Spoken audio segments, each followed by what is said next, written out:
এত রাগান্বিত যে তার এই দীর্ঘ নিঃশ্বাস, তার এই বহিঃপ্রকাশ হচ্ছে অনাবৃষ্টি। কাজেই আজকে জাতিগতভাবে আমরা আল্লাহর গোস্বায় পরিণত হয়েছি। এই জন্য আল্লাহর রাগকে, গাইজকে প্রশান্ত করতে হলে আল্লাহ সিস্টেম শিখাই দিয়েছেন, ওয়াস্তাইনু বিস-সাবরি ওয়াস-সালাহ। 1 নম্বর ধৈর্য, আর 2 নম্বর হলো নামাজের মাধ্যমে তার কাছে সাহায্য প্রার্থনা করতে হবে। সেই আলোকে আজকে এই ইস্তেসকার নামাজের ব্যবস্থা করা হয়েছে। এই পাপটা কি কি? 1 নম্বর পাপ হলো যখন নারীরা সমাজে সহজলভ্য হয়ে যাবে। এর অর্থ হচ্ছে জেনার দ্বার উন্মুক্ত হবে। যত্র তত্র যথায় তথায় বিভিন্ন প্রক্রিয়ায় জেনা ওপেন হয়ে যাবে।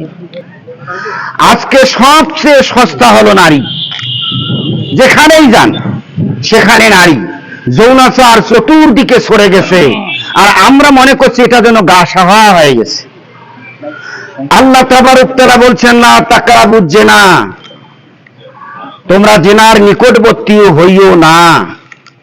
জেনা করার তো দূরের কথা, নিকটও যাইতে রাসূল সাল্লাল্লাহু আলাইহি আল্লাহ তাবারক তাআলা নিষেধ করেছেন। অথচ জেনা আজকে সহজলভ্য হয়ে গেছে।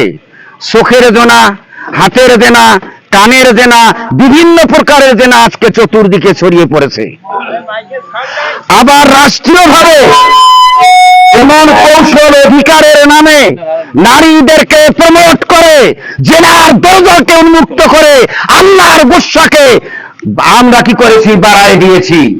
এই জন্য আজকে আমাদের ইস্তেগফার করতে হবে, আল্লাহর কাছে যে ক্ষমা চাইতে হবে, যাতে করে এই ধরনের অপকর্ম থেকে আমরা ব্যক্তিগতভাবে নিজে এবং জাতিকে হেফাজত করতে পারি। এবং সেই লক্ষ্যে আমাদেরকে অঙ্গীকার এবং শপথ আল্লাহর কাছে করে তওবা করতে হবে। 2 নম্বর হলো হত্যা। আজকে সারা পৃথিবীতে হত্যা যেন প্রবল হয়ে গেছে।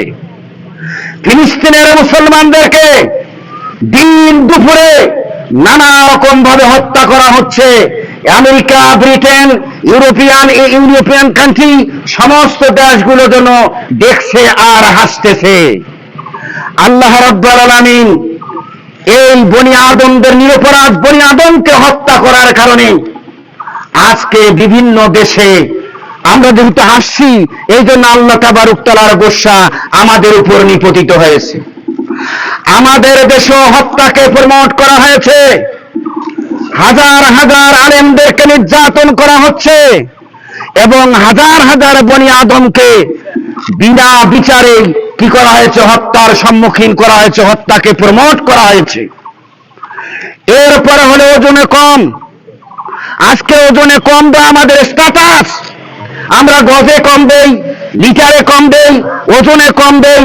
এই পাপগুলো আমাদের সমাজে যত্র তত্র যথায় তথায় আজকে প্রমোট হয়ে গেছে। ঠিক তেমনি ভাবে দুর্নীতির দরজাকে উন্মুক্ত করে দেওয়া হয়েছে।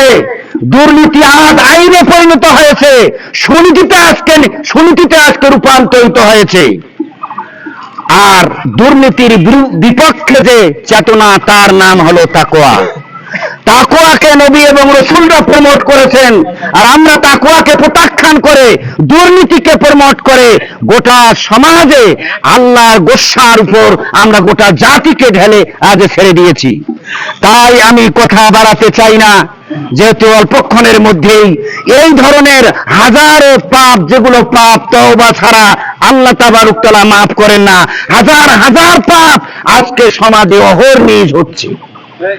তাই আমি আপনাদের দৃষ্টি আকর্ষণ করে বলতে চাই, আমরা সংখ্যায় যতটুকু লোকই হই না কেন, খালেস তেলে তওবা করে মহান মালিকের কাছে যদি ধর্ণা দেই, আল্লাহ তাবারক তাআলা রহমতের দরজা এখনো বদ্ধ হয় নাই।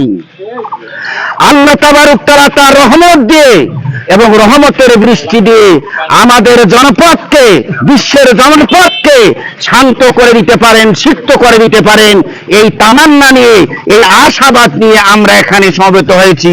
এই জন্য আমি আপনাদেরকে ইস্তেগফার মনে মনে করার জন্য এবং তওবা করার জন্য আদি করব, আপনাদেরকে উদাত্ত আহ্বান জানাবো।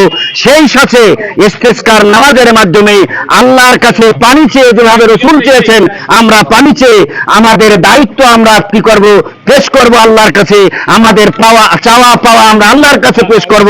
আল্লাহ তাবারক তাআলা অবশ্যই অবশ্যই তার রহমত দিয়ে আমাদেরকে বিধৌত করবেন।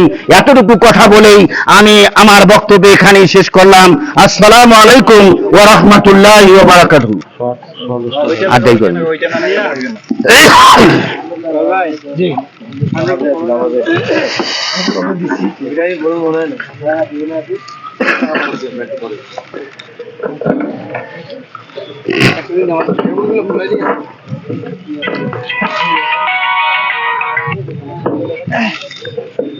হ্যালো, বলছিলাম এই বাংলা বাজার মাঠে আলহামদুলিল্লাহি রাব্বিল আলামিন والصلاة والسلام على سيد المرسلين وعلى آله وصحبه أجمعين. أعوذ بالله من الشيطان